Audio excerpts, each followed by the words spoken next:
What's good? Hello, fam.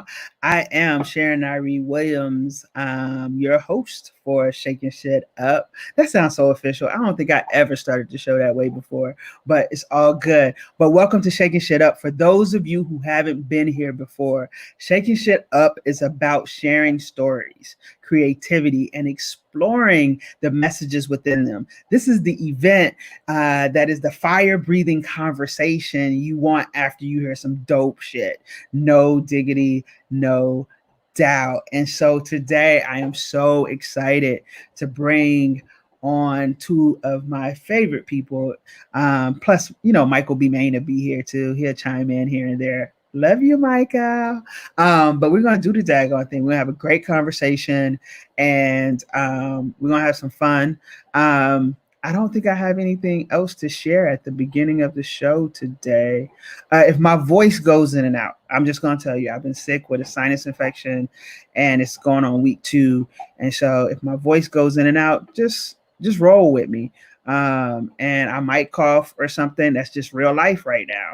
And so I apologize ahead of time. But we're going to have some exciting information at the end of today about We Out Here festival that's happening in Seattle that Michael is the brainchild of Michael. And we're just going to have some fun and really dig into some conversation.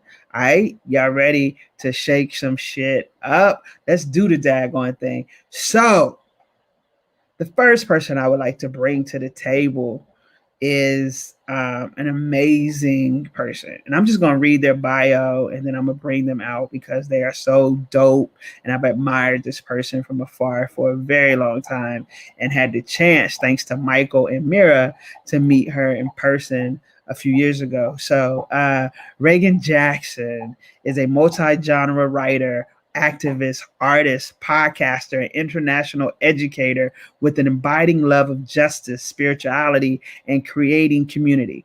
Bam. Booyaka Shara. I know y'all ain't ready for this show. Y'all ain't ready at all. She's an award-winning journalist and columnist for the Seattle Globalist. Her other published works include 3 collections of poetry: God, Hair, Love and America, Love in Guatemala, and Summoning Unicorns, of 2 children's books, Coco La Wish. I hope I said that right. She will let me know. Coco La Wish, a fish from a different rainbow, and Coco La Wish, when rainbows go blue. And still here, a South End mixtape from an unexpected journalist is the book she just dropped. All about the South End, which I think we're going to hear some of that today. So, bringing to the table the queen, Miss Reagan Jackson. Booyaka, booyaka, booyaka. No. I love that. Thank you. I really appreciate this rendition of my bio. That made me feel really honored. Thank you. Thank you. We try to make people feel at home and loved up in this as we shaking shit up. We got to do something for all of you who's shaking shit up out there in the world and making a difference. Yo, Reagan, tell the people 3 things that they should know, that you want them to know about you. Ooh, okay. Well, one, of course, the shameless self-promotion. I wrote this book. You should buy it. Buy this book. Yes. And in general, I'm a writer and I'm going to write a whole bunch of books. So you should just buy them all. Yeah. And they'll all be different and they'll all be great and they'll all be a reflection of where I'm at in that moment. There was some writer who was talking about wanting to keep editing and editing and editing their work because, to represent the evolution of who they are as a person. And that's not how I think of it more as like a time capsule. We do it, we capture the moment. This is who I am at this now moment. And then moving forward, I'm gonna write something else that captures who I am in that moment. Wow. That's awesome. I really like that. Cause you do see I think sometimes being a playwright and sometimes writing plays is it never ends, right? You can always go back and revisit and edit it. But then when you put something into a book, it's there it is. What I'm gonna revise it. I'm gonna revise it and say volume 2 of what I just said. Add to it, clean it up, dust it up a little bit. Clean up a little bit.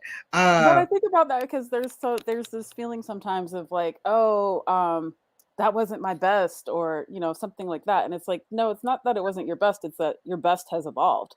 Mm, So maybe say like the that. way that you're thinking or the way that you're feeling, it shifts and it moves and you expand and you learn and you grow. And so I always want to like make a space for that, but also I'm not interested in apologizing for who I was. I Mm. want to honor the continuum. Now, see, that's a whole nother conversation, right? Because I'm thinking like instantly when you said that, I'm thinking about like the whole thing around council culture, right? And Kevin Hart's statement about, yo, people can't grow, people can't. That was a time that we did that work. Y'all liked it then, and now we're here. You're like trying to counsel me and stuff. And so, I mean, it's real, right? Like the developing of you as a person and your work. I mean, it shows. Like even last night for me, I was digging through some old work, and I found some poems from 2000, and I'm like, I talked about a man and a woman relationship. Really? Like, what was I going through? Because like, wow, I was like, wow, because I don't write about that type of stuff now. I'm like, okay, I might need to. So I was like, I might share it on Instagram like later this week or something. But I was just like, yo, this impressed me. And I don't know what I was thinking at that time. I don't know who I was dating. I don't know. I can't remember anything at that moment. But something happened where I wanted to tell a man, look, you need to see me. You need to show up, but it's all good. Thank you, Reagan, for being here. And we look forward to hearing you in just a second from Still Here. And this next person, let me tell you about this next person. First of all, he showed up 3 minutes before we were supposed to start this podcast, this show. We're going to put him on blast for that, right? Because I just want the world to know he caused me some stress. And I knew he was coming because he my boy, but yo, he stressed me out today. So I'm just putting him on blast. He got to make up for that. But yo, when I talk to him, all you see is teeth. And when he come on, that's all you're gonna see is his beautiful smile and his beautiful teeth. And we laugh and we crack up every time. So, yo, my boy Marcus Harrison Green. You like the way I said that? Yeah. Oh, booyaka, booyaka. I was booyaka. Why do you make it sound like Kumbaya? See, earlier y'all was talking about trying to get on the grown and sexy tip with Keith Sweat. Now be sure. So Reagan came with the bam, put it out there. So I wanted to come, smooth it out a little bit. Smooth it out. Okay, yeah. So let me talk about you. Let me see how sexy I can make this for you. Marcus Harrison Green is the publisher of the South Seattle Emerald and a columnist with the Seattle Times. Do y'all hear me? Growing up in South Seattle, he experienced firsthand the impact of one-dimensional stories on marginalized communities, which taught him the value of authentic narratives. That was all right. After an unfulfilling stint in the investment world during his 20s, Marcus returned to his community, y'all. That's sexy, right? His community. I think I'm pregnant right now. With nuance, complexity, and multidimensionality with the hope of advancing social change. All right. This led him to become a writer and found the South Seattle Emerald. He was awarded the Seattle Human Rights Commission's Individual Human Rights Leader Award for 2020. Yo, I bring to the stage, y'all, in all his glory and lateness. I was right on time. I gotta say, I was right on time. And you see that you and Reagan got very vibrant backgrounds. I'm coming from witness protection, so you know what I'm saying. I needed some extra time. That's all I'm saying. But anyway, I'm gonna send you from the background.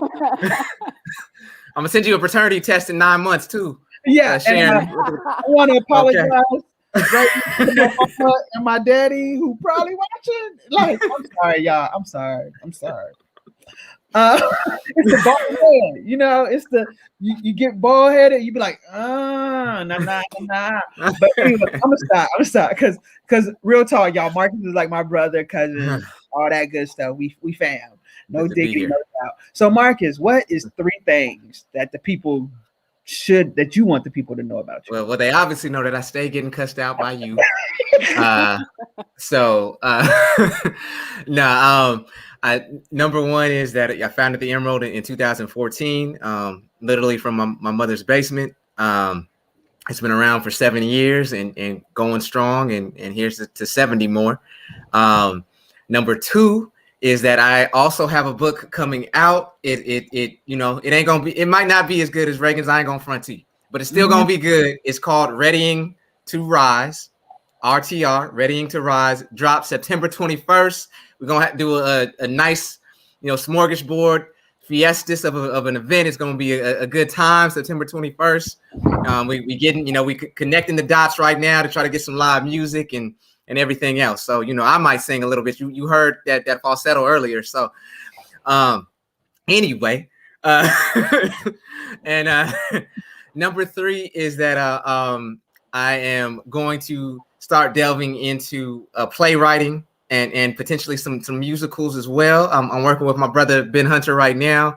I can't tell you much more than that, but you know, stay tuned. So there you go. Dropping gems, y'all. That's an exclusive. Oh, are you revisiting? Like, you know, you're like, oh, I can't tell you, and now I'm going to ask you follow-up questions. I'll tell you though, Reagan. I'll tell you though. Don't tell nobody else. Don't say that to nobody.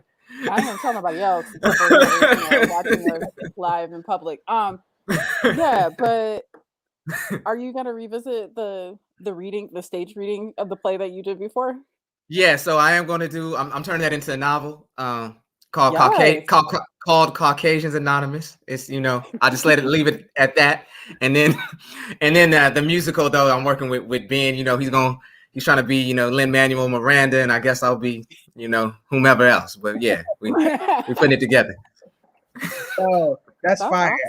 Awesome. Yeah, you know, me and Michael was just talking about Ben earlier today and about when we're gonna get Ben on Shakin Shit Up. So yeah, because it's filthy. But I'm gonna go ahead and do something I typically don't do this early in the show, and I'm gonna bring Michael B. Main on because Michael B. Main, we all are good peeps right in this room today, right? We all family. So Michael, come and tell me how you feel about Reagan and Marcus. I love Reagan. Marcus is all right. All right. I'll take that. I'll take that today. No. These are two people I have mad respect for, mad love for. As people, as professionals and everything, I just think like y'all some of the hardest working, most community-minded people I know. It's an honor to be here with y'all, and I'm excited to see both of you here at the exact same time. So yeah, that's how I feel about y'all. Yeah. All this melanin sizzling today on his screen too. That's all. Right?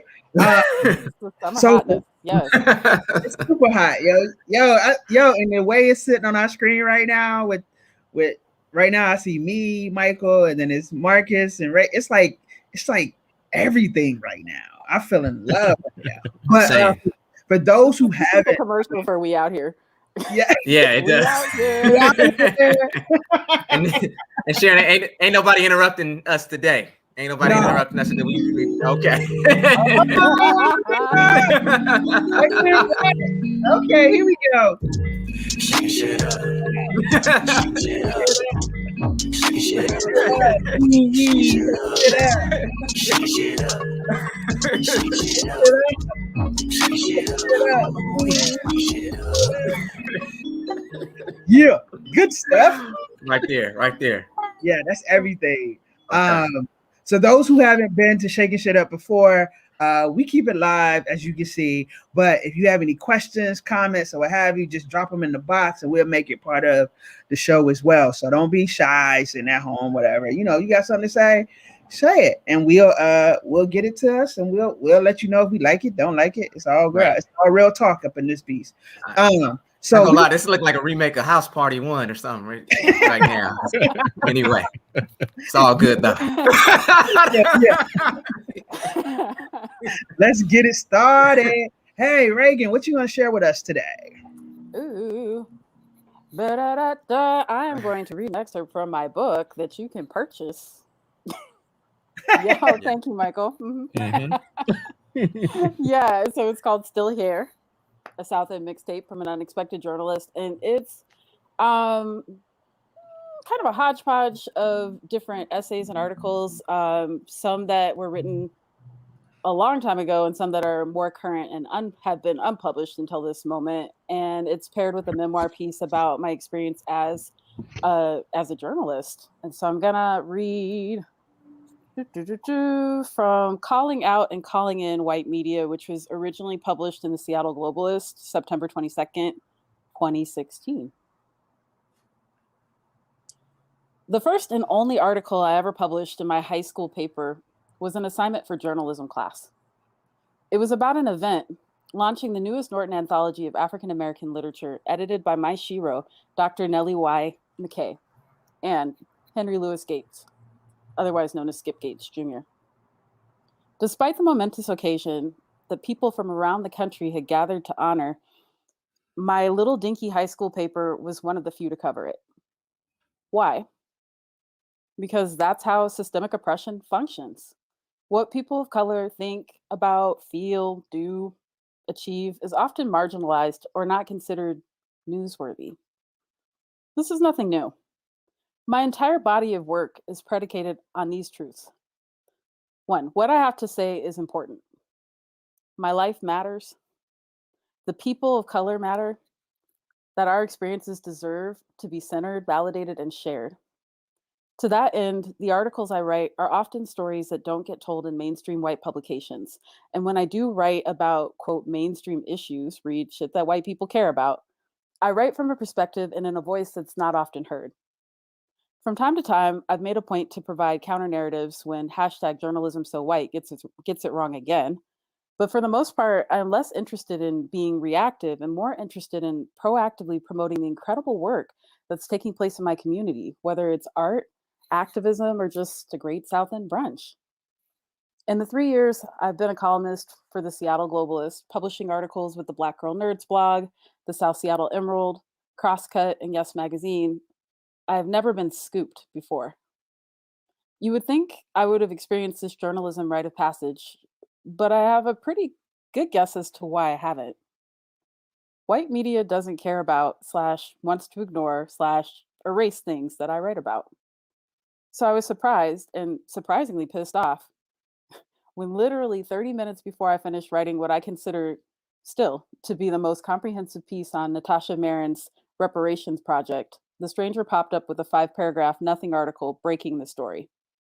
The piece was a placeholder, the entire purpose of which was to say, hey, this black lady used the word reparations and is asking for shit. Who knows what's going to happen next? After derailing my schedule to conduct interviews, spending hours transcribing and putting together a piece that actually delved into the nuance of the project and the historical context behind it, I wanted to punch Rich Smith in the face. I called my editor to help me breathe through my rage. He was mad too, but he assured me my piece was better and that in the scheme of things, that was more important than it coming out first.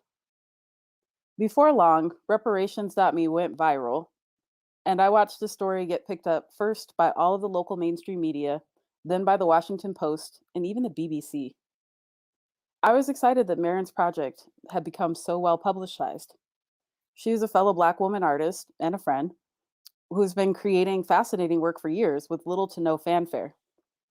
In fact, the article I wrote about the red lineage she created just a few months back, before white media discovered her, was some of the first media attention she'd garnered, despite showing her art internationally. But a part of me felt furious to read the way white media took this really interesting project and smushed it into racialized clickbait. It's like journalists read the word reparations, then didn't bother to read the rest of the project description. They took a project that centralized the needs of people of color and doing the work to create a bridge through this collective racial trauma towards some sort of healing and spun it into a story about Black people begging for charity. Not only did I feel marginalized as a journalist, as my story got shunted aside in favor of the inaccurate, mediocre, whitewashed retelling, but then I got to watch white media marginalize Black art and a Black artist again. What is the point of mainstream media providing coverage of non white issues if they aren't going to take the time to get it right? I decided to give voice to my frustration. First, I posted the link to my article on all of my social media and asked my friends to read it and share it. And anytime anyone posted an article on the subject that missed the mark, I put the link to my piece in the comments to supplement the anemic narrative. Then I took it a step further. I went through every article written by a Seattle news outlet and began to send the writers my unsolicited critiques via the comment sections of their articles, in addition to posting the link to my piece on the bottom of their pieces too. Yes, it was petty. This was my version of a temper tantrum, me screaming at the top of my lungs that I had a voice that deserved to be heard. But strangely, writing critiques was the thing that pulled me out of my anger and returned me to myself. For the past several years, I felt a strong calling to teach writing. It began with a dream about my grandmother, from which I awoke with a curriculum plan for a memoir writing class. Teaching that class has been such a gift to me, and empowering others to tell their stories and to use their voices, I found myself connecting on a deep level with my students and their lives. Moreover, I found a universal truth, the common thread of their humanity woven through their stories. It didn't matter if I was reading about a young Korean woman's tale of religion and sexuality, or an elderly white man's story about coming of age in a small town. No matter how radically different their lives were from my own, there was always something there that they said or that felt like it resonated with me. As I began to critique these articles, those writers became human to me again, and not simply agents of this faceless white supremacist patriarchy that is systematically working to silence me at all times. They became my students. And I'm going to stop there. Thank you. One, for sharing that with us today. Yes. And your writing is so it's so we're so able to connect. I'm so able to connect to it. So I have to talk from my experience, right? Like I'm so able to connect to how you write and what you're saying at the same time and feel like even without you like I love the line about I wanted to punch him in the face. Like I'm just gonna be real about it. Like this is what I'm gonna do. But then also the realness and the purposefulness that you did and creating and changing and working to change the conversation to be more about what you wrote and the realness and truth of that versus what they were writing. And that's a boss move right there, right? That's definitely a boss move. Marcus, what's coming up for you? Yeah, one, I mean, how excellent of a writer Reagan continues to be. For those who don't know, she was actually my writing coach when I first kind of started out. So always props to her. I'm under the Reagan Jackson lineage and tree as a creative. But and no, but just also how I mean, what that was written in 2016, I want to say, is that correct? It's 5 years later, and just how much those words still resonate and how true this still is. The line about what good is it for mainstream media to essentially cover issues of communities of color if they never get it right. And it just seems like, especially over this past year with the quote unquote racial reckoning, a great awakening, whatever, however you want to phrase it, it's so little has, really changed. And so, I mean, it just continues to show for me, I mean, how much it continues to resonate in terms of how much we need our own media and programs like yours, Sharon, and writing like yours, Reagan, to really continue to authentically tell our stories. And you are nothing if not authentic. So thank you. That feels a little backhanded. Just nah. Nah. Dang, it was meant as a term of endearment. No.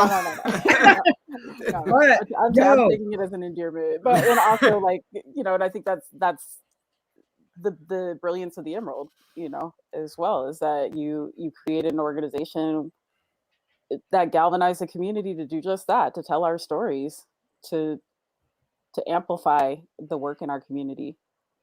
It's a beautiful thing.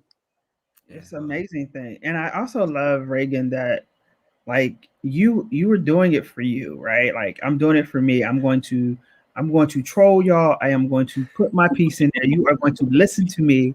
But then as you started critiquing their work, it started making you feel better, right? And so it just speaks to how we as Black people, we often have to hold things in, and we get these stress bubbles, and we have this high blood pressure and like these bad hearts because we've been kept all this stuff in. But it actually rejuvenated you and being able to get it out of your system. Like, tell us more about that process and making that decision.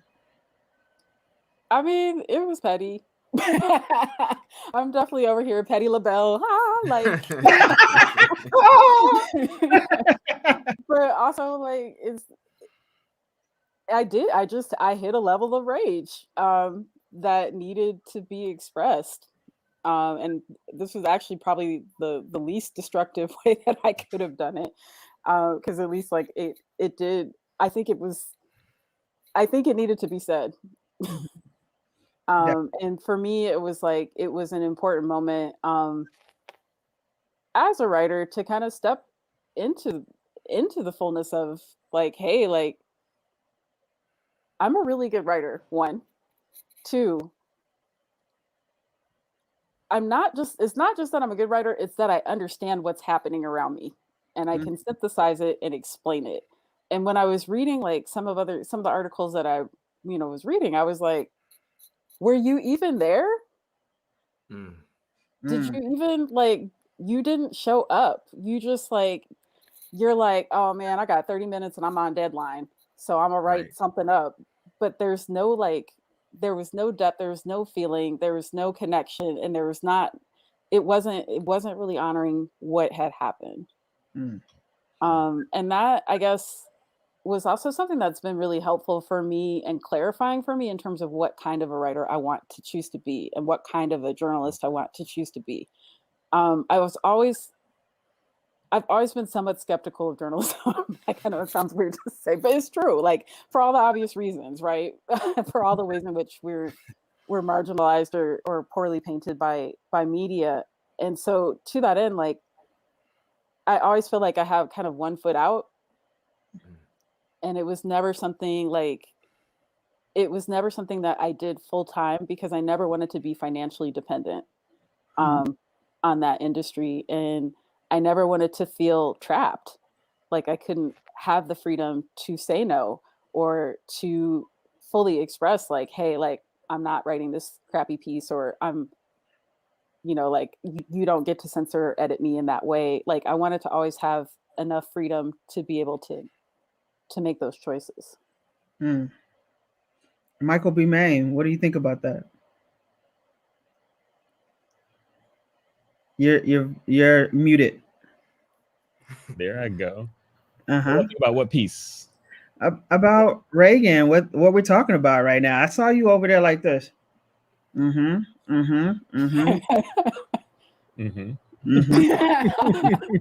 and what people don't know is that you're actually the publisher for Reagan's book. And so when you hear her stories and you hear the things that she's saying today about, going through this process, what stands out to you? I think it's important. I think it's really important. And for a lot of the things that Reagan's already saying, like the media, big media, does a lot to create a world in which Black folks are marginalized and people are afraid of us and have little faith, and there's all the negative things. A lot of that comes from how a lot of those negative perceptions come from how media portrays us and writes about us. And I've always found it to be extremely problematic that, and not just Black folks, but I find it very problematic when people are talked about, but are not the ones authoring their own stories and narratives. and in a way that's in a way that is shared in the way that mass media is shared. And so like there it's not I don't think it's fair for us to say that for me to say anyway that we're not authoring our media because we've always been storytellers. We've always created and shared narratives and everything. Um, but the way that the mass media works, it does is very good at silencing us. And so one of the things that I think is very special about Reagan's writing is not only is it strong from a from like any field of writing, but it's also this beautiful blend of journalism, critique, which you mentioned earlier, Sharon. It's like ethnography, essay, and they come together in this really cool way in which all aspects of it are valid and strong, and at the same time, it invites people in to get perspective that oftentimes we just don't get shared. And so I think that whenever we have perspectives like this that should be shared and can be shared, that we do whatever we can to share it. Like I remember when Reagan sent the manuscript over to me in the first place, and I started reading it on the light rail home from the studio. I just couldn't stop, and I kept thinking, why have I not read this kind of work before? You know, like I read quite a bit. And I'm like, why am I not seeing this, hearing this, feeling this? And so I was like, yeah, this is this is important. And it's not just good and valid, it's also just very important. I think that it's incumbent upon people to make this accessible and to not just make it accessible, but to celebrate and honor the work that goes into it and the person that Reagan is and the people that Reagan represents. And so to answer your question, Sharon Nyree Williams, that's how I'm feeling about what Reagan is saying right now. Awesome. And you don't have to go anywhere. And you're going to be a part of this whole conversation today because you don't have much to do. Back to back. So don't be trying to skip out on me. You're putting everybody on blast today, I Sharon. know, right? Damn. Because yo, no talk. Last time he put me on blast in our show because I was only asking him about one artist and I didn't realize it. So I'm putting him on blast that he's going to be here today in the conversation. Because we don't get these conversations every day in Seattle. First of all, where it's just us and we can be open and honest about what we're talking about. So thank you, Michael. Marcus Harrison Green. What are you bringing to the table today for us? I'm going to bring you a piece called Home. It's a reflection on Kubota Garden. For those who do not know, Kubota Garden is a wonderful, wonderful garden in the midst of Rainier Beach. It's a place that I went to when I was younger. I went to, even though I grew up in the South End, I went to a very, I don't want to say ritzy private school, but it was definitely a private school, a private high school, and certainly did not fit in. I was one of the few Black kids there who did not play sports, at least not until my senior year. And it was very much an experience of, trying to find yourself, trying to find who you were, growing up. And that whole thing about doing your best to fit in, and all you can do is stand out. And it was Kubota has been a place that I've returned to, often when I've had adversity and hardship in life. And it's been quite a bit of that over the last couple of years. And it's always been a place that I could return to. And it's the one place in the South End that, I feel most at home. I mean, I'll say that I feel home in everywhere in South Seattle, but specifically there. And so this piece is called Home is a Place Called Kubota.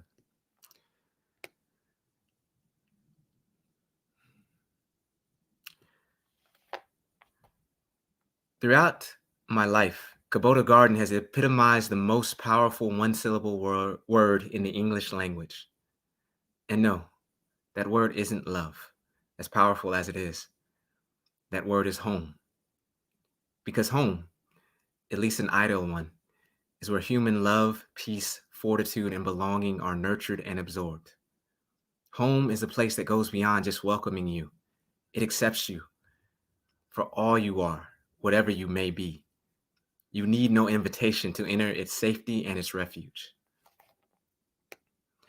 Kubota Garden first showed me how powerful the concept of home is as a teenager who was trying to do all he could to find himself and fit in and search for an identity that was compatible with a school where I was one of the few Black kids and a life outside of school where I had my Blackness constantly challenged by some in my community who believed I thought myself superior to them because of my private education. At that stage of my life, on any given afternoon, I'd hear myself called Tar Baby, and then a few hours later have to turn around and fight kids who lived near my neighborhood on my way back home from school. It all added up to a recipe of alienation, with me never feeling as if I belonged anywhere. Anger began to have a constant grip on me, and that fury eventually mixed with depression and apathy. My spirit began to metabolize all the toxicity and negativity fed to me daily.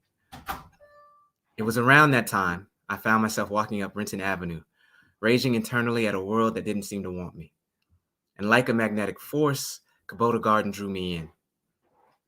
As I entered the garden, I passed stone benches, hydrangeas in bloom, koi-filled ponds, and birches. It emanated something I'd rarely had in my life up to that point: stillness and grounding. Kubota soon became my remedy to painful insults and regular fisticuffs, so much so that there were days I'd skip school to stay in the garden all day, storing up enough peace I found in its sanctuary to equip myself for the world outside. The garden trumpeted this inaudible but somehow still visceral language of serenity that my spirit felt fluent in. It was a language shared by others in the garden, whom I saw engaged in reflection and meditation. At the time, Kubota Garden was a part of one of the most diverse zip codes in the United States. But ironically, it was one of the few places where I actually witnessed the mingling of my vibrant South Seattle community. Black, white, Asian, Pacific Islander, Japanese, Chinese, Somalian, Jewish, and so many, many more together.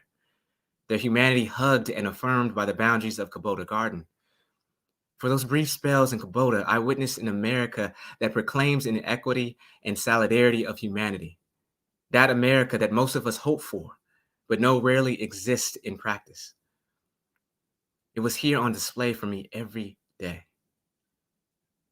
Honestly, the time I spent at Kubota is what got me through those days of adolescence when I was on the brink of engaging in self-destruction and self-harm. Just by its accessibility, Kubota made me feel gotten and validated. Now, I wish I could say that was the last time I ever needed to lean on the garden to help me get through life or process adversity, but in some ways it was just the beginning. You see, I started developing a pattern in life where I swung between stability on one end and havoc on the other. And that pattern inevitably left a trail of fractured friendships, broken promises, and a roller coaster of loved ones I disappointed, including myself. I didn't know it at the time, but I had untreated bipolar disorder. Unaware of my mental illness, I lived often with a volatile mind. In those moments, the only place I could find peace from what felt like an onslaught of carnage was Kubota. It was there for me at times when few others were. It was there when I couldn't locate love anyplace else. It was there as I slowly began to repair and mend my life after accepting my diagnosis. It was there through every heartache, every amends that I needed to make, every time tragedy threatened to sink me. It was there as a revelation of the splendor of overcoming the inevitable hardships of life. This garden's founder endured racial discrimination, prison camps, and economic distress to produce and nurture magnificence. I remember that every time I visit the garden, whether I'm accompanied by joy, pain, sorrow, ardor, wonder, or awe. The garden calls to me just the same with an embrace of home. It calls me resembling the Persian poet and Sufi mystic Rumi's verse. Come, come, whoever you are, wanderer, worshiper, lover of leaving, it doesn't matter. Ours is not a garden of despair. Come. Even if you have broken your vows 1,000 times, come yet again, come, come. And that is why home is the most powerful one-syllable word in the English language, because home is a reminder of life's beauty, endearment, dignity, and worth. Over these last few years, we've spent so much time, too much time, focused on the shadows cast by people who perpetuate hate and fear. We spent so little time on the sunbeams shown by people who spent their lives nurturing community, and transmitting love through their life's work. And that is why home is the most powerful one-syllable word in the English language.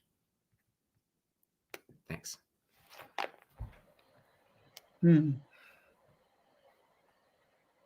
Thank you. Let's start with Michael.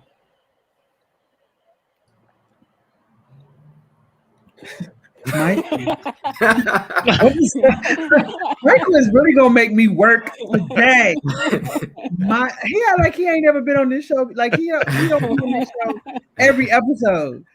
Michael, what does that piece say to you? What comes up for you?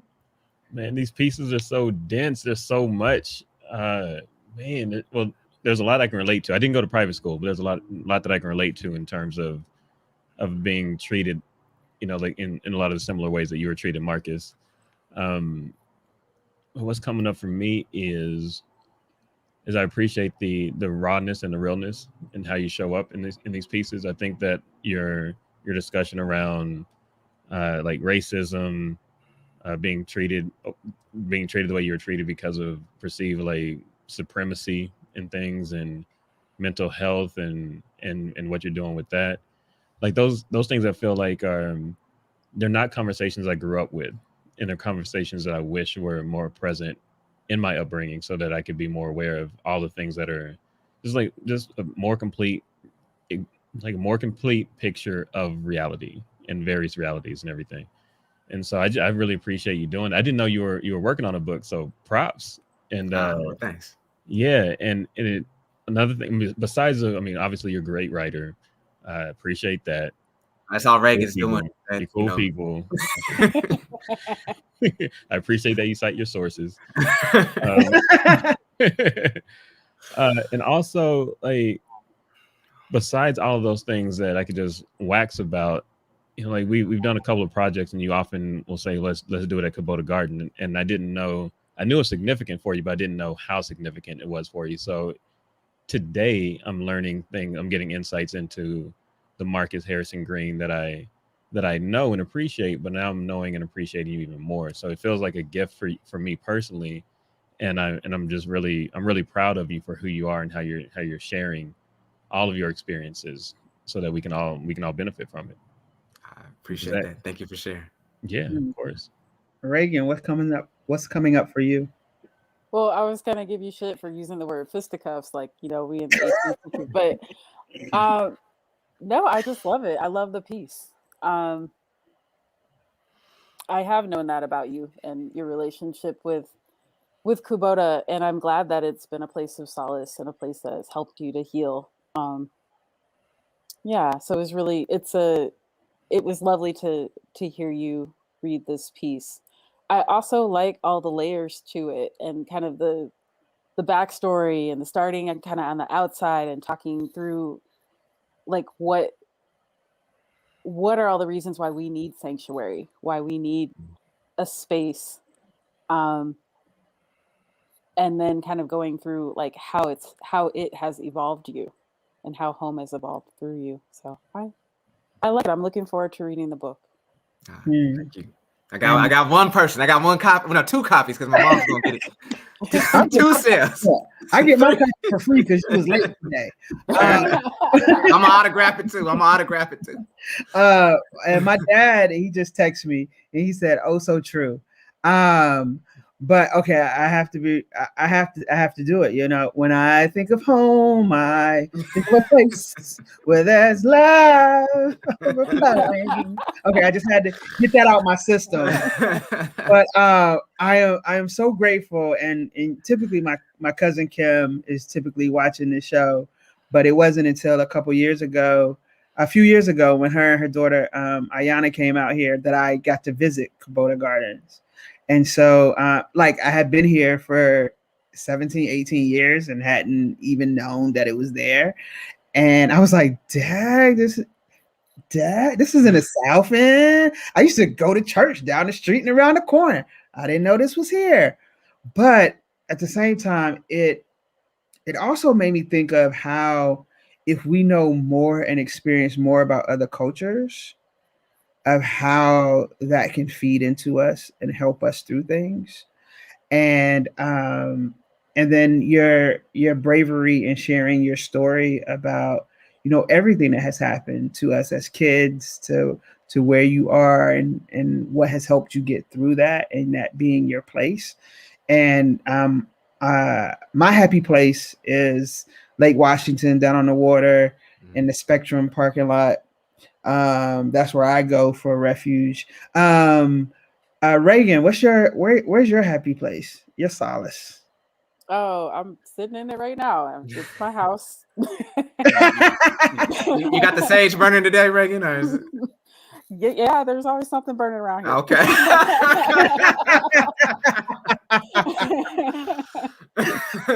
I do have to say that Yeah. COVID made me appreciate my house. I was like, I like my house.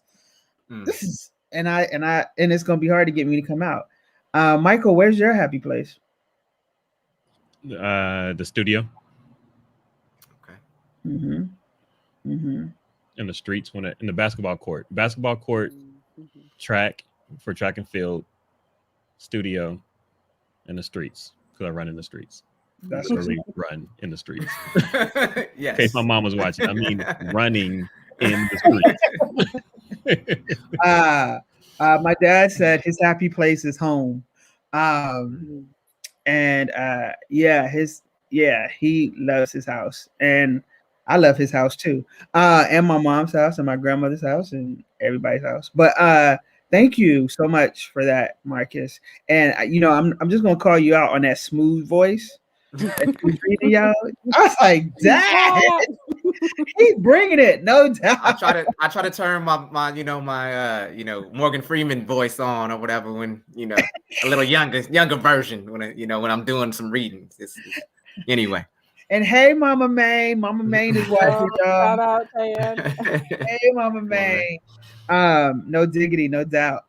Reagan, what else do you have for us today? Well, backing up to original questions, about like what are 3 things. I actually think I only said 1, so I'm gonna say my 2 more things about me that I want the world to know. One is I'm a 4th generation Black feminist. I feel like it's always important to contextualize when and where I enter.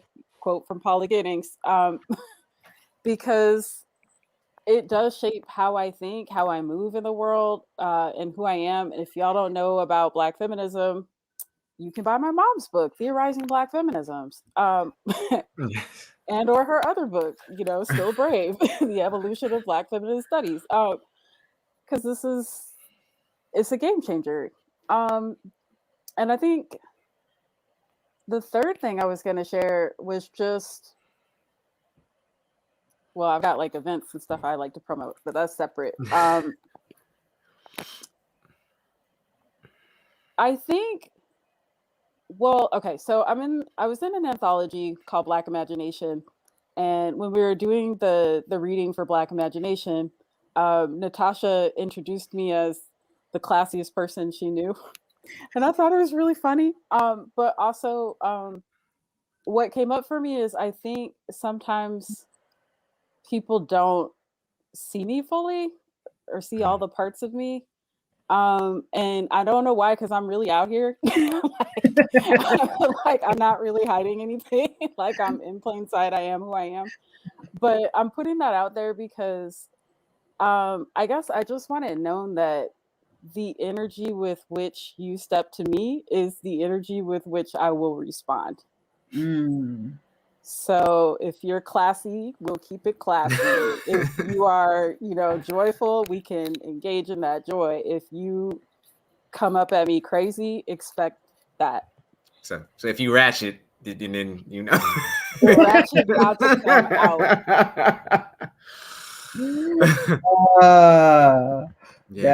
That's what's up. And it's funny because some people may call that code switching, but that's just being real, right? Whatever you bring, that's complexity. Yeah, you know what I'm saying? That's like, yo, you can be civilized? Oh yeah, I can be civilized when I want to be civilized, but I could also get with you if you need me to get with you.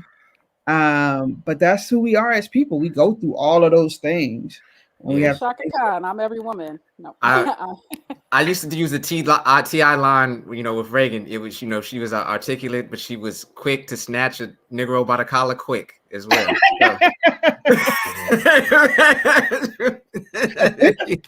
No.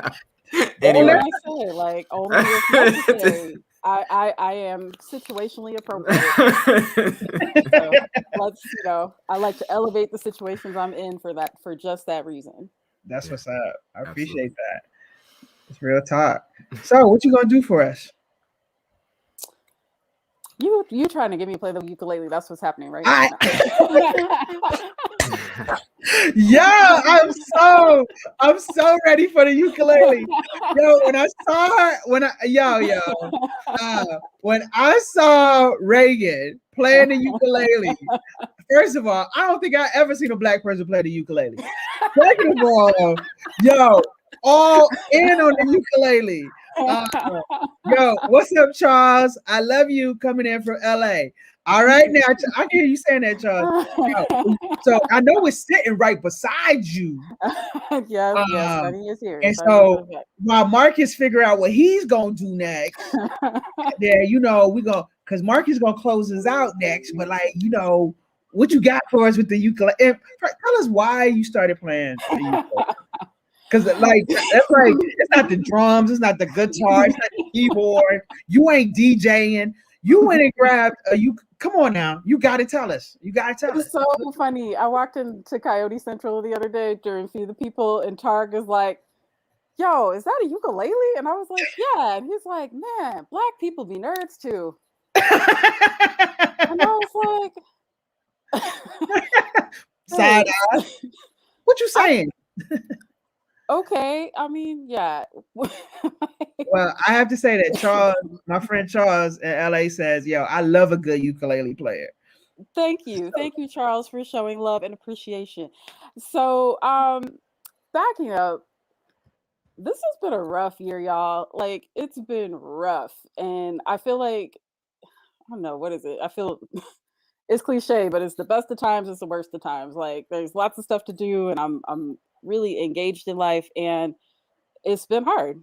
And what I found is that my joy at a certain point was just slipping from me, and I wanted to do something to set a time, like literally put it in my calendar, like I am going to be joyful at this time, a couple of times a week, like the same way we schedule everything else. I schedule the dentist, I schedule, work, like I want to schedule some joy. And my friend Haji Basim, he's a musician, world class musician. I think they call him an urban folk artist. He plays like 11 instruments, and he put out a thing talking about, I got the special ukulele songwriter immersion, and I just felt really called to take it. And so it was an 8-week class. And he, like, when you get the class, he sent me this ukulele, and it's really cute because it's got this inscription here that says "Sun will shine," and I was like, "Oh, it's like sun in a box." And it came with all the accoutrements and whatever. And the process just it did exactly that. It made me joyful again. I connected with kind of my inner child, I guess. This feels corny to say it, but I did. Like, I felt delighted. And it's been, I think ukulele for me is a lot more accessible than guitar, because every like 5 years or so I'm like, I'm gonna learn how to play guitar, and like I'll start and then my fingers hurt and I'm not calloused, and it's not a joyful experience. But with the ukulele, like right away, like I could just kind of strum a little, and you can't really mess it up that badly. Yeah, so I've written 4 songs. I just finished my 8-week course. And 3 out of 4 have music to them as well. Like, I did the lyrics and the music. And then 2 out of the 4 I've memorized. And 1 out of the 4 is actually like I think I might got it. So I'm gonna try that one. Thank you. This is the first song I've ever written. On the ukulele, it's called, did I get a name? Something about the moon.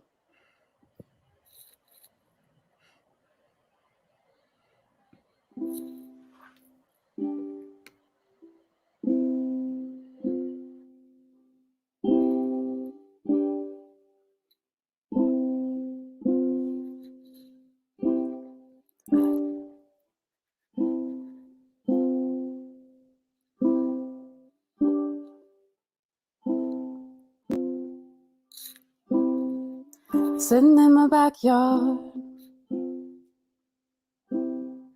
beneath the willow tree. Blanket of stars surrounding me. When I look up at the moon, when she looks down, I wonder what she sees. Does the moon get lonely, sitting in the night sky? Does she ever get angry and stomp her feet and want to cry, cry, cry? When the night gets lonely and my heart is full of fight, I sit beneath a willow tree and try to find my light. In the distance, am I as beautiful to her as she is to me? Does she see all my flaws or just the glow surrounding? Does the moon get lonely, sitting in the night sky? Does she ever get heartsick and lose her way and want to cry, cry, cry? Or is it enough to be golden and shine your light across the sky? Wipe your tears and get back up. It's time to shine your light. It's time to shine. Shine, shine, shine. It's time to shine. Shine your light.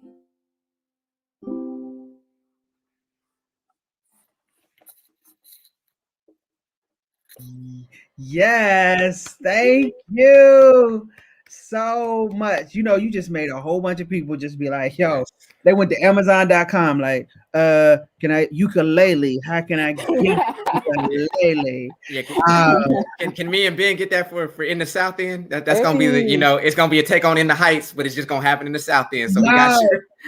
ukulele in the This could be South my radio We got you. Yo, for your party, yo, we're gonna just bring the ukuleles and be like, But what I love about you playing the ukulele is that you just did it. And so many people wait, right? Like, I always wanted to do that, or I think I should do that, and you did it for yourself. Because, and then I don't know if you noticed this, but I noticed this in watching you. It was like just you and the ukulele, right? It was like you zoomed all of us out and you just focused. And I know you're starting off, and so you're getting new, but it just was like you were comfortable, and it was just you and the ukulele. And Mama Main said beautiful, and Oh, thanks, Diane. and my dad texted and said soothing background music. And and my dad is a Luther Vandross fan. So um, but I just love, like, the lyrics and everything is great. The music is great. You're great. Is this your first time writing a song? Oh, Nah. wow. Well, yes and no. I would say I did one of the youth in my program. I'm the co-executive director of Young Women Empowered, and Jadalyn wrote this really cool like ukulele. She plays the ukulele. See, this is how I get into it. These kids are like doing cool stuff, and I'm like, oh, I want to try that.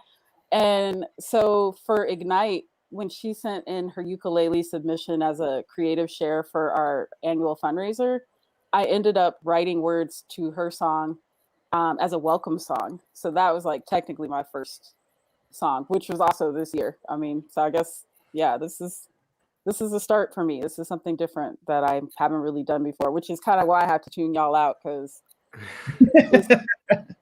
it's So new. I don't know what I'm doing. I'm trying to figure out my fingers. Like, yo, no, it just felt like you were in your zone and in your space. So like Marcus talked about his home. You know what? I didn't plug in my my computer. Sorry, Michael. But No. as Marcus talked about Kubota Gardens being his home, right? That refuge place. And it just felt like you had already told us that you wanted to do something that was going to make you happy. And it just proved to it that you totally zoned out. It's totally all about you and the ukulele and your story. So thank you. Marcus, how you feel about what's standing out to you? Just again, I mean, Reagan just fully being alive in that moment, and I didn't know she could sing like that either, as well. So, like I said, I wasn't joking. I mean, you might be in the, over at the Arc Lodge, they're gonna be playing in the South End 2 years from now. So, with the photo, but no, but but no, I mean, and just even the lyrics as well. It just seemed very raw is probably the wrong word in this instance, but That was real. well, Michael had used it earlier, so as a writer, I'm trying to find a different one. But yeah, but just I mean, just very. I don't know. You just put all of yourself into that song, and you could just tell it was like there wasn't one false note. As you were singing, it just felt true and real. Like you could, even though we're even though we're meeting remotely here and virtually and stuff, it still was a visceral reaction to it. It's just, I don't know, there's this warmth that came from that. And it's the warmth of truth, and it was as true as the day is long. So it was just a great song. And if it's called Something About the Moon, or did you just say it's something about the moon? That's me like, I don't know what it's called. Moon. Okay, well it I thought that title was actually good. Something About the Moon. yeah, that works. Yeah, that's what it's called. And then next time you hear her playing it at the Arc Lodge, it's gonna be like, I thought that was something about the moon. No, that was for that moment, man. No, but I do just love Reagan how like anything you try, you give your 188% to it, and and whether it's playing the ukulele, it's writing, it's teaching, it's mentoring, a young person. It's everybody knows what they get from you, and that's everything you have every day. So cool. Oh, thank you. And on this show, our music connoisseur is DJ Michael B. Main.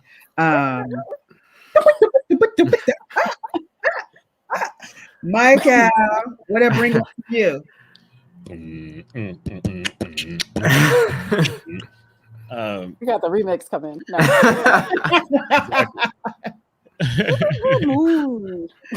First thing that Sharon, how much battery power do you have left on your computer? Oh, I have plenty of battery power. I just didn't plug in the Ethernet cable like I was supposed to. Okay, cool. First thing that came up for me when I first started hearing you, Reagan, was, yo, Reagan got a voice, right? And not like Reagan has a voice. We know Reagan has a voice, but like, I'm like, she's always running her mouth. So I mean, but I'm like, yo, your voice sounds beautiful, and yeah, it's special to be able to hear you do that. I mean, of course, like you're always growing, you're always trying new things, perfecting new things, and then I'm trying to use positive language because like my joking side wants to go like, I'm mad at you for having a voice like that, but I'm not mad at you, so I'm like, okay, I'm not gonna perpetuate that. Choose your words.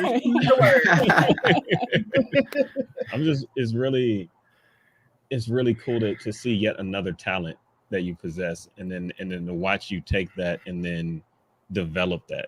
Like, it makes sense that you're writing music because you're great at writing, and you love music, and you love what you do. And so I'm like, that makes sense. It's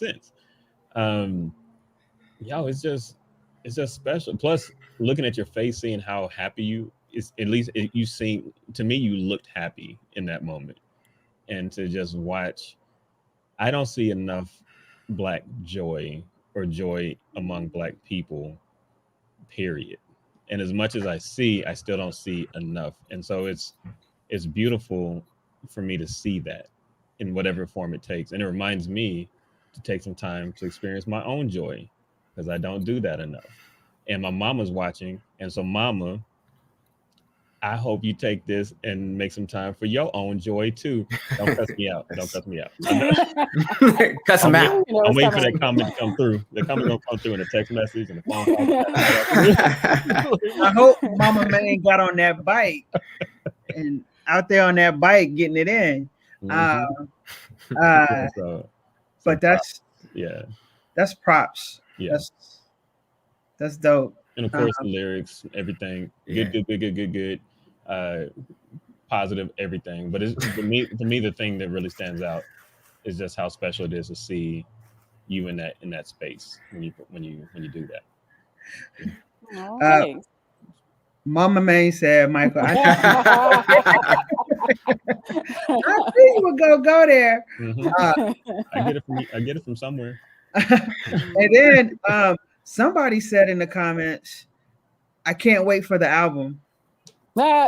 Sharon. They got they got your same name, Sharon and Stone. Oh, dang, yo! They got your same name. No, chick said something. Dang, I meant to check on Minerva or something. Like, I hit the wrong box. Hmm. But yeah, but it doesn't have to be an album, right? It doesn't. It's for you and whatever you want to do it, and that's what I love about it. That's what I love watching you on Instagram. Like it's yours, and you can do it. You can share it if you want to. All it means is that you're happy. So that is really, really great. Oh my Shout out to Gavin. Gavin Shout said, out, Gavin. kick out an EP, please. That's what's up. And then Gavin even told you where to put it.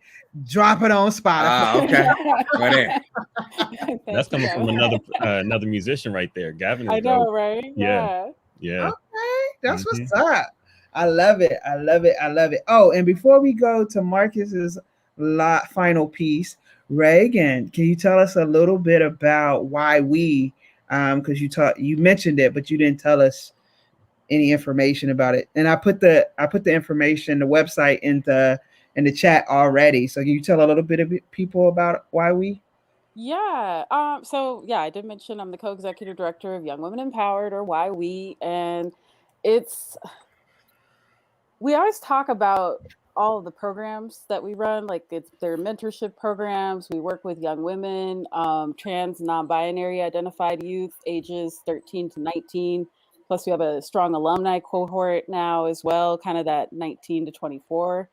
But it's more than just a program. It's a community. It's a family. It's a way of being in the world, in which you are authentically being all of who you are and bringing it to a space and bringing it with the mindset of connecting with others and participating in a community of belonging. So for a lot of us on staff at Why We, this is our heart work. It's why we get up in the morning. We so love the work that we do because it's what we wish we had had when we were the young people's age. Like we're giving out that much needed support, particularly centering youth of color, our BIPOC girls, and making sure that they have access to everything they need, not just to look good on paper, to be good academically, but in a holistic way. So that's what we've been up to. We've got summer camps coming up. Why We Create. We're going to be podcasting with Lulu Carpenter and doing some art with Jackie Amatucci. We've got Taya Carlisle on deck at Wanawari in person to do gardening and salve making. Then we got Why We Write coming up in August as well. I'll be co-facilitating that with incredible slam poet and MC and actor Nakua. Oh, wow. Okay. Our theme for Why We Write this year is writing our liberation, and we're gonna work our way on the through our chakras. Each day is a different chakra, starting from the bottom, moving up with our embodiment, and then we'll be doing speculative fiction, specifically looking at BIPOC futurism, memoir poetry. Because really, want to canonize this moment, this moment in time that our youth are living through. We want to make sure they have a language to capture this experience, and songwriting. So yeah, we've got all sorts of stuff. All of our programs are free or pay what you can. We try to make everything as low barrier as possible. If you need support with transportation, we've got you. Mulu Abate. If y'all aren't up on Mulu, Mulu is an incredible chef. And yeah, so he's coming through with all of our lunch. He's gonna cater all of our lunches all summer. So just saw his new menu. It's gonna be delicious.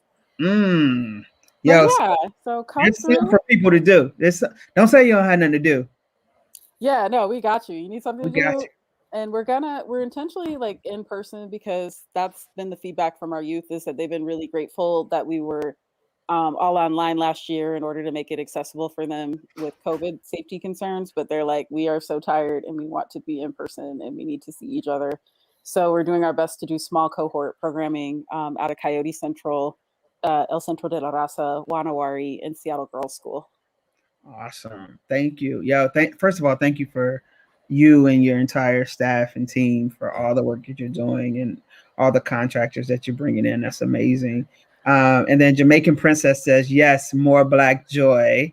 I'll love it. I'll love it. I'll love it. And if you need a place for publishing some of that fiction, Reagan, I got a spot for you.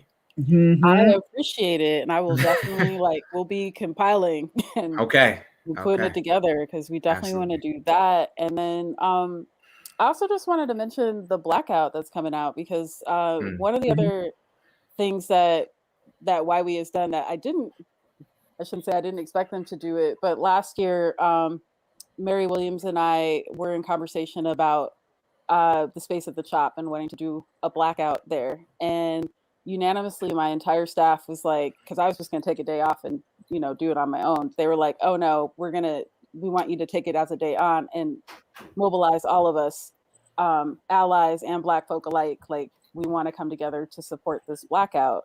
So to that end, Blackout Healing has become an affinity group that is sponsored and hosted through YWE, but it's for all ages, all genders of anyone who identifies as Black and is living a Black experience. So this year for Juneteenth, in celebration of our Day of Freedom, we're going to be at Yes Farm. We'll be there from about 2:30 to 8 p.m. We've got Hannah, who is with the Black Star Farmers, who's going to do a little gardening demo and explain what the farm is about, introduce you to that. We've got incredible artist Aramis Hamer, who's going to come through with some guided projects. This DJ Blindiana Jones will be spinning from 2:30 to 6 o'clock. So it's kind of more of a kickback where yes, there's going to be art and there'll be gardening, but if you want to just come and play some cards with me or sit and hang out, it's just going to be a very chill space. And then in the evening, Victoria Santos will be hosting a healing ritual. So we do ask that if you want dinner and you want to RSVP to the healing ritual, RSVP to Mary at y-we.org. But just come, just show up. Yeah, I mean, y'all, real talk. Reagan has done some amazing work with some amazing people, and so if you can sew into her at all, her Venmo is and that's supposed to be an @ sign and not a $. Cash App. I get all confused. At Reagan Jackson -2, but help support any of the organizations that she spoke about today, no doubt. Thank you, Reagan, for all that you do in helping us. That's so dope. Mr. Marcus. Yes. Okay. Every time I call Marcus, I'm like, Marcus. You ain't quite the Eartha Kitt down, but it's I know it's I can't do Eartha Kitt. That's she did that. I just do me. Marcus, enough. what you got for us? Oh, I'm gonna do a little quick acapella song. Okay, that's what's up. Michael gonna beat bars now, huh? Everybody was kung fu fighting. Those kicks was fast as lightning. Nah, I'm playing. I was. You've been in that Komodo garden a little too long, man. Man, they was doing it today. They was out doing it. The demonstrations today. No, I I have a poem actually. I write a lot of poetry, but this came out of a time, especially now where it's commencements are going on, the ending of something and the beginning of something else. It was a poem that I wrote when I was sort of in between not accepting bipolar disorder and doing some very destructive things to sort of self-medicate, and then coming on the other side of that and realizing that as much as I cared about certain people in my life, I needed to let them go. And at the same time, some of them needed to let me go. And so this poem is called Recall. And it's sort of about, in some ways, a look back so that you can go forward.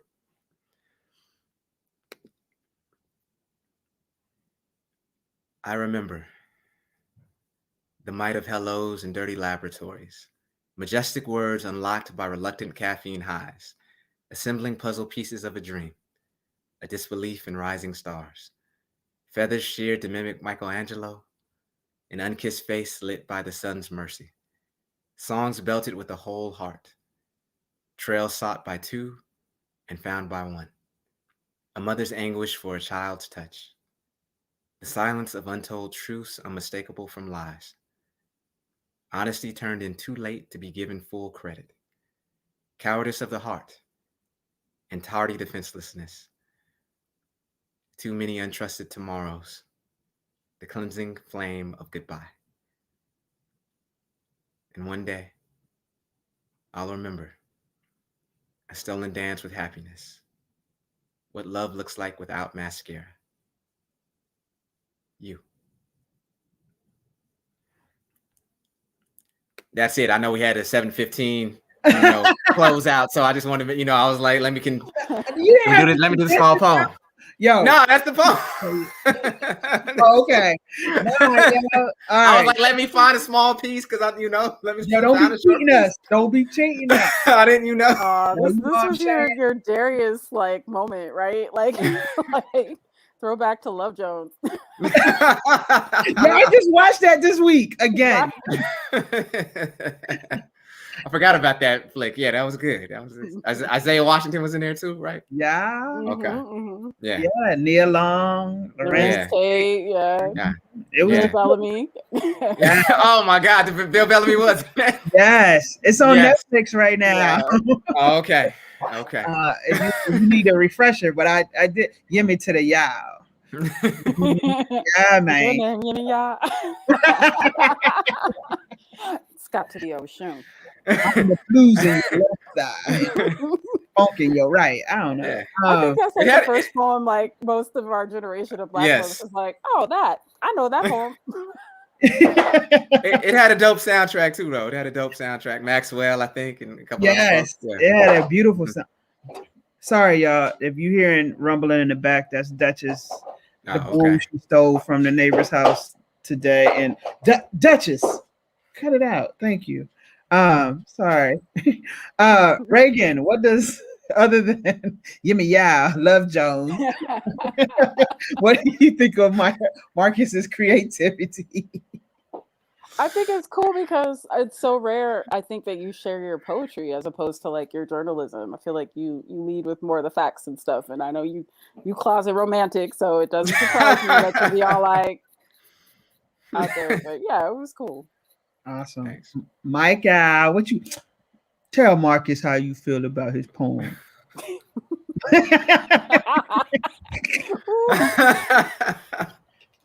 I love you, Marcus. I love you too. No, it's good to hear your poetry. It's good to hear it, man.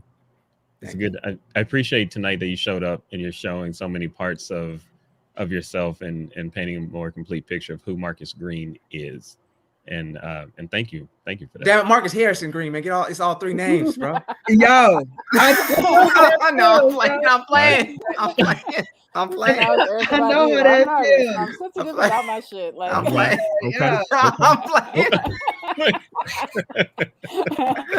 No, I mean, you ain't texting my mama now. You ain't texting my mama, are you? Better get him.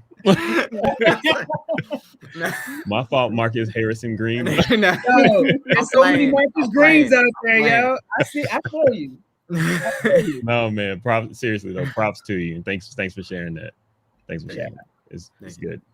Yeah, it was great to see a different side of you, and now everything that you was telling us in the beginning about working with Ben Hunter and doing the play and all of that, that full circle moment of, I started a newspaper.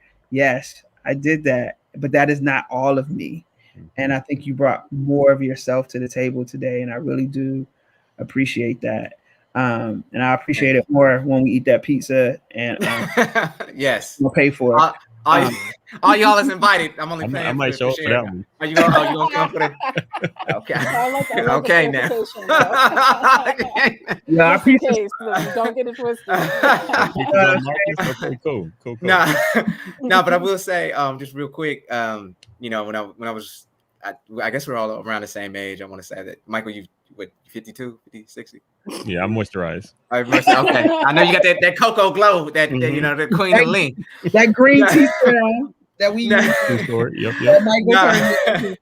No, but when the rapper DMX, when he passed away, there was a lot of think pieces and so forth. And I listened to this podcast. It's called Chat with the Black Therapist, and she talked about how we kind of took for granted the fact that, especially at that point of like early aughts, I guess, hip hop and late 90s, where somebody specifically, a male artist, a male rapper at the time, when it was extremely toxic in terms of the masculinity that was going on in hip hop at the time, could go and just be raw and real and himself, and he could cry on stage 1 minute and then talk about something else the next minute, and then pray at the end of it. And so to be just fully himself, at all times, and showing all of his aspects, that was ultimately his legacy, is what they were saying. And so that, as somebody he wasn't necessarily ever the best lyricist, but as somebody who was a fan of his for a while, it kind of inspired me a bit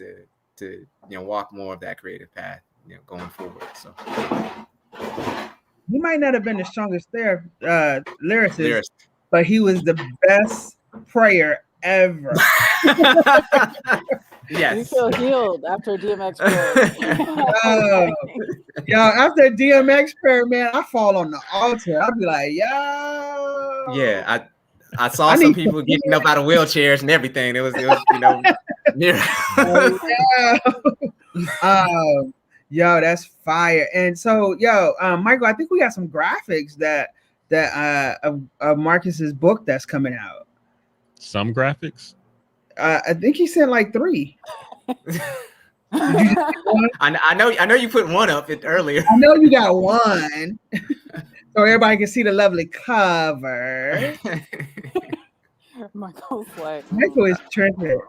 Then Michael will go and try to find the other ones. I sure will. I'm like, well, let me look for it. Just give us the one.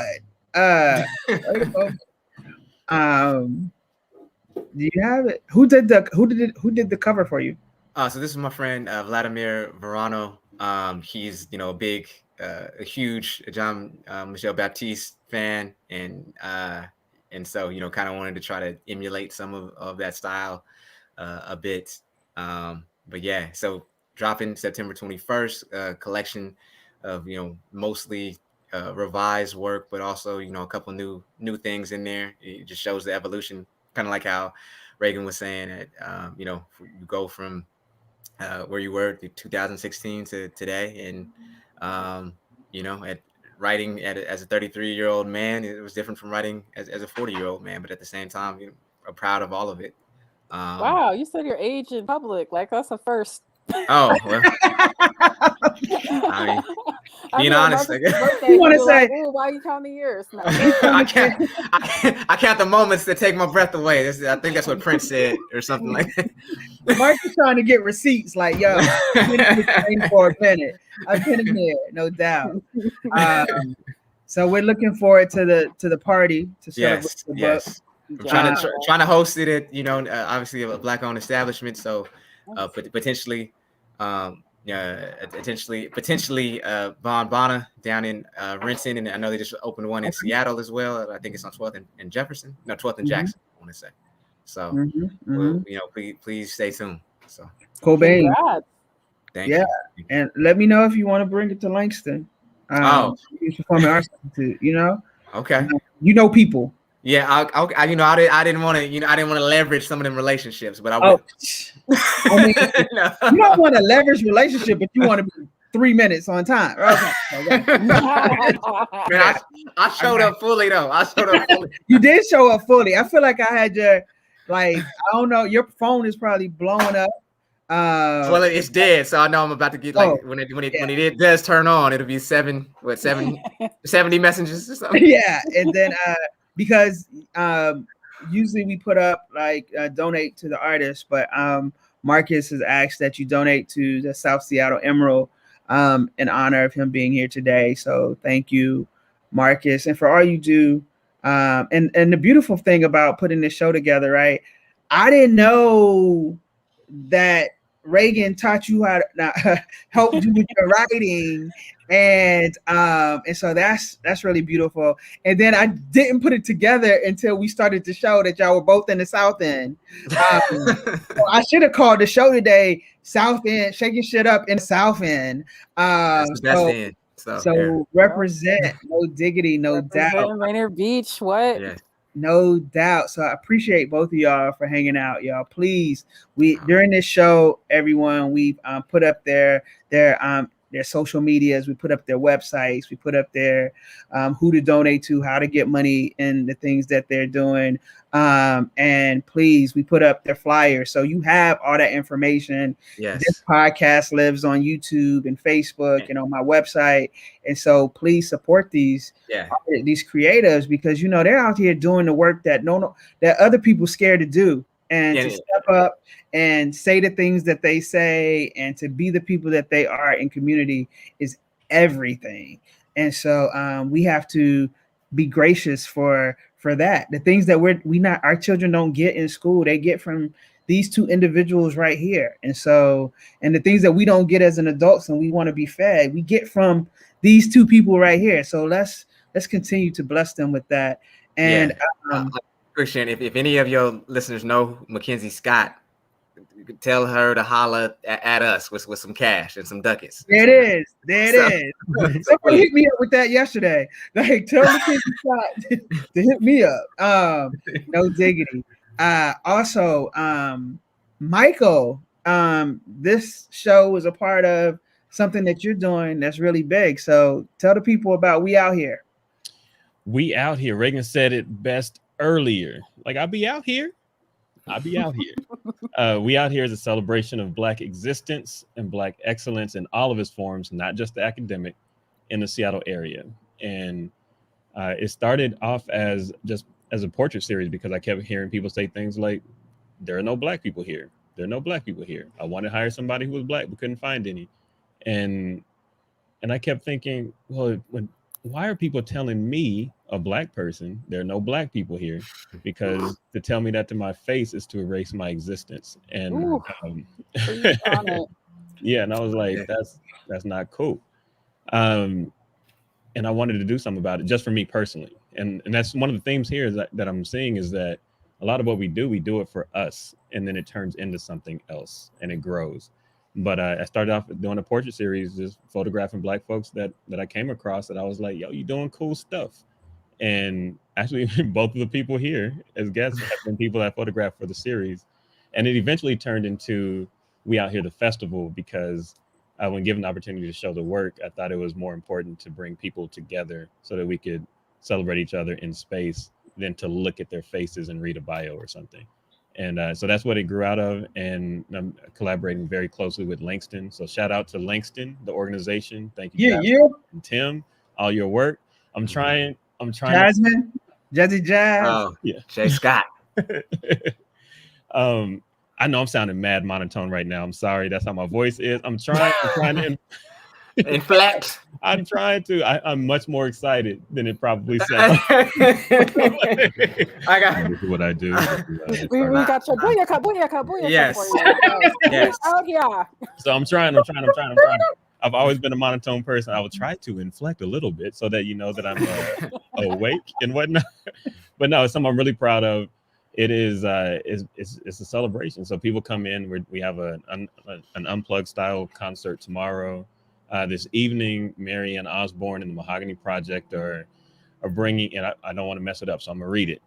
But starting it right now, there's a program called "Taking Your Show on the Road: Perspectives from an International Entertainment Promoter," um, named Donna Carpenter Fukushima, who is, here's the description of the project.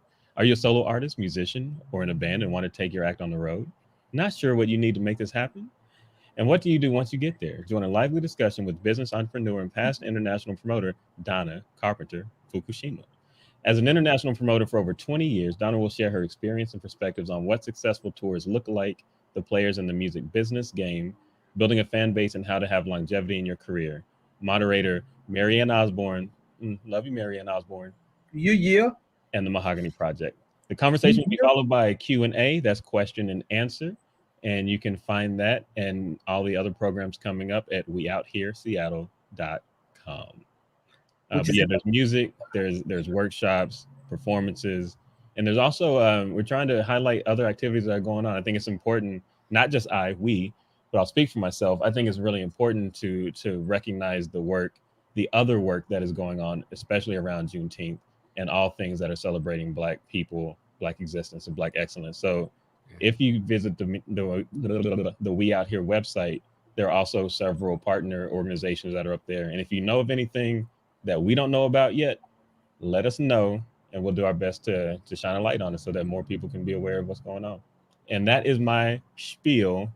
Sharon, I hope I did an okay job. Thank you for bringing it up. You did. You did a wonderful job today. It was wonderful to have you in the whole conversation, and also, yeah, we will be remiss without acknowledging that this weekend is Juneteenth weekend, and although you, if you don't know what Juneteenth is, Google it. You can find it yourself. I'm not going to teach you what Juneteenth is.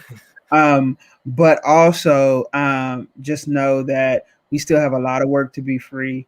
And I hope by seeing artists and strong Black people like Marcus, Reagan, Michael, that you know that you and me, that you know that you can do whatever you set your mind to if you put in the work. And let us know if we can support you. The beautiful part about We Out Here, you will see some from Shakin Shit Up artists that had came through, is all in that. So we're all connected, y'all. We're staying connected. And so please continue to support all that we're doing. We really do appreciate that. And before we go, I just want to also say, Michael has a website as well, michaelbmain.com. He's Michael B. Main on all platforms. And he's also Michael B. Main on all pay apps as well. So yes, I just handled all of that. Yes, indeed. Michael B. Main. And also this weekend, tomorrow, for Juneteenth, I will be participating in a DSU telethon, Delaware State University. If you don't know, it's a historically Black college that I graduated from in 97 and 2000, and I'll be doing a piece during the telethon. So if you want to come hang out and for a few hours tomorrow, for 3 hours in Juneteenth, and honoring HBCU, honoring the queens, all the Miss Delaware State University queens, please do. But thank y'all for coming to Shakin Shit Out. We will see you again next month. I think I thought we were skipping July, but we need to see you next month or in August. Be sure to go to my website, my Instagram, all that stuff, and we'll keep you up to date there. But thank you for hanging out with us today. Now, right now, go over to weoutHereSeattle.com and check out Marianne's show, because we out here in these streets. And Michael, hit that music for us. Thank y'all. Deuces. love.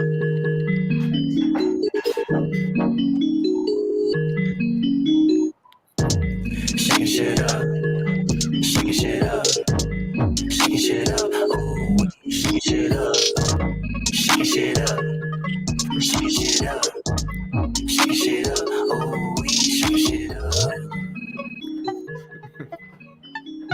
Yeah. Love you, mama. Love you, Mama Daddy. Bye, Miss Diane. Bye, Mama Main. Peace. All right.